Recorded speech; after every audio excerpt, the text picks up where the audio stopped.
क्या होता है? सावन क्या होता है? क्या बोल रहे हैं? सर हम लोग को सावन के बारे में जानकारी चाहिए। क्या सावन के बारे में? Yes sir. अच्छा बेटा बढ़िया बात है, जानना भी जरूरी है। जानना चाहते हैं ना? Yes sir. देखो श्रावण महीना 1 महीना का होती है। ये हिंदू लोगों के लिए खास महीना होती है और इसमें लोग फास्टिंग, और ऐसा कि क्रिश्चियन लोग के लिए भी कुछ महीना होती है, जैसा कि क्रूसिफिक्शन महीना होती है। यीशु मसीह का मरण दिन में मरण समय में 1 महीना का वो लोग भी फास्टिंग वगैरह रखते हैं। और मुस्लिम में भी रमजान में फास्टिंग रखा जाता है। इस तरह हिंदू लोग भी श्रावण महीना में रखते हैं। श्रावण बरसात का महीना और पवन करे शोर कहते हैं। एक्चुअली ये बारिश चीज से कोई जुड़ा नहीं है। ओके इसमें कहते हैं कि नॉन वेज को करो दूर और वेजिटेबल को करो आहार, क्योंकि नॉन वेज को हम अलग करते हैं, नॉन वेज नहीं खाते हैं। और इस समय में क्या है, लोग ज्यादा डिवोटी होते हैं। इस महीना में कहा जाता है कि शिव जी ज्यादा एक्टिव रहते हैं। देखो श्रावण महीना ये महीना से आई है। अगर देखा जाएगा, देखो चैत्र, बैसाख, ज्येष्ठ, आषाढ़, श्रावण 5वां महीना। जैसा हम लोग जनवरी फरवरी गिनती करते हैं, इस तरह हिंदी कैलेंडर होती है। वैशाख, ज्येष्ठ, आषाढ़, उसी में 5 महीना का नाम ही श्रावण महीना है। इनफैक्ट ये श्रावण नाम जो है ना, ये संस्कृत भाषा से आई है। संस्कृत श्रावण जिसको सुनना होती है। देखो हिंदू टेक्स्ट में 2 टेक्स्ट होती है, एक तो श्रुति एंड स्मृति।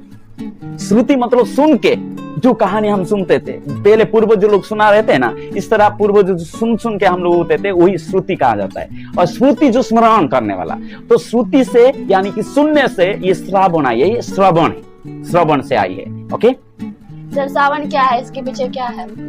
ओके श्रावण महीना जो हम इस हिंदू शास्त्र में बनाते हैं, इसके पीछे एक बड़ा सा कहानी है।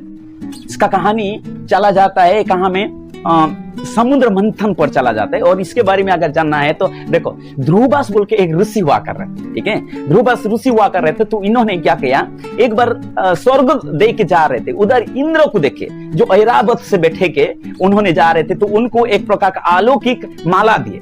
माला जब दिए, इंद्र ने पहनना चाहिए था, लेकिन वो खुद से नहीं पहन के वो ऐरावत मतलब हाथी को पहना दिया। हाथी को जो पहना दिया, वो अलौकिक माला जो थी बहुत ही बढ़िया से खुशबू देती थी। जब बढ़िया से खुशबू देती थी तो उधर ढेर सारे मक्खड़ बैठने लगे। तो हाथी को तो कीचड़ लगेगा ना, चुगली लगेगी, तो वो खोल के फेंक देती है। जब फेंक देती है, उसी के बाद वो ध्रुवासना जो दिए थे वो बहुत दुख करते हैं। तब देव लोगों को सबको, इंद्र मतलब देव का राजा है, तो सबको क्या करते, शक्तिहीन कर देते। और देवता सब शक्तिहीन हो जाते हैं। इसी वजह से वो लोग असुर से हार जाते हैं। तो जब हार जाते, इसका सलाह लेने के लिए आ जाते ब्रह्मा के पास। तो ब्रह्मा बोलता है एक काम करो, समुद्र मंथन कर लो, तब तुम लोग को अमृत मिलेगा। जो मिलेगा तो तुम लोग एक बार पियोगे तो कभी नाश नहीं होगा। उसी के बाद देवता के पास इतना ताकत नहीं था खुद से समुद्र मंथन करे, इसलिए वो लोग असुर लोगों को सहारा लेते हैं। समझ में आ रही है?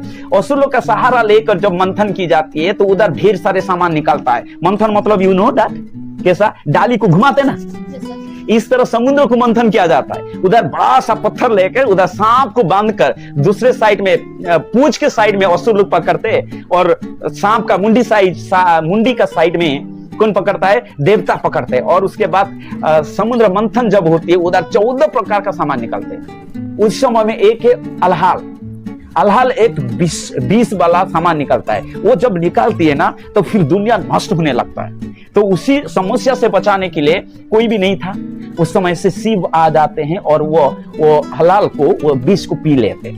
जब पी लेते तो वो अंदर तक नहीं लेते, क्योंकि अंदर लेंगे तो शिव जी भी मर जाएंगे, और वो कंठ में ही रुक लेते। तो इसीलिए कंठ जो है नीला पड़ जाता है, ब्लू कलर हो जाता है। उसी के लिए उसी दिन से शिव को नीलकंठ के नाम से भी जाना जाता है, यू नो दैट। उसके बाद क्या हो जाए, इस तरह उसको रुकने के लिए, और जब ये पी लेते हैं तो पूरा उसका शरीर गर्म हो जाता है, उत्तप्त हो जाता है। तो जब बचाने के लिए देवता असुर सब जो है ना, श्रावण महीना में पूजा करते शिव जी की, क्योंकि वो पी के दुनिया को बचा दिए थे। और उसके बाद उसका शरीर जब कांपने लगा, गर्म होने लगा, तो गर्म में क्या होता है, पानी डालते हैं। हम लोग का सिर दर्द हो जाते तो मम्मी को भी तो माथा छुप ये पानी डालते ना, और कपड़ा से। इस तरह शिव का पानी पूरा भयानक डाला जाता है, खास करके गंगा नदी डालते हैं, क्योंकि गंगा नदी का पानी ठंडा होता है। तो शिव जी का शरीर को ठंडा करने के लिए जब डाला जाता है, डालने के बाद धीरे धीरे वो रुक जाता है, और कुछ बेल का पत्ते भी लाके उनके अर्पण की जाता है। उसके बाद शिव जी का शरीर थोड़ा सा खामोश आ जाता है। इसीलिए आज से श्रावण का महीना में खीर से, कौड़ से, दही से, पानी से और बेल पत्ता से शिव जी को चढ़ाया जाता है और माना जाता है कि आज का मन का कामना पूरा हो जाए। देखिए एक बात बता देता हूं, मन का कामना पूरा होने का मतलब ये नहीं कि सिर्फ पूजा करो और मन में कल्पना करो, वो नहीं होता है। मन कामना मतलब होता है मन में जो पाने के लिए कोशिश करते उसको काम भी कर लो तो पूरा हो जाएगा। सिर्फ रस्सी बांध देने से नहीं, सिर्फ पानी चढ़ा देने से नहीं। समझ में आ रहा है बात? सर ओके, कावड़ यात्रा जो पूछे ना, ये कावड़ यात्रा पृथ्वी में सबसे पहले पुरुषोत्तम राम जी ने शुरू किया था। उसके बाद उसके साथ रावण भी शुरू किया था।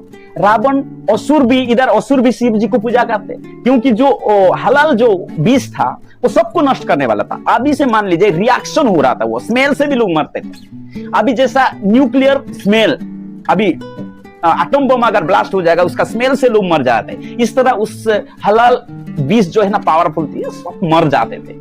और उसी को शिव जी ने पी के पूरा दुनिया को बचाया। असुर लोग भी बच गए, इसलिए असुर लोग भी पूजा करते। रावण भी पूजा करता था और रावण भी क्या है, गंगा नदी का पानी लेकर उसको अर्पण किया था। उसको कावड़ यात्रा कहा जाता है। वो लोग दूर दूर लोग आते हैं गंगा नदी से और पानी लेके शिव जी को चढ़ाते हैं, उसी को कावड़ यात्रा कहते हैं।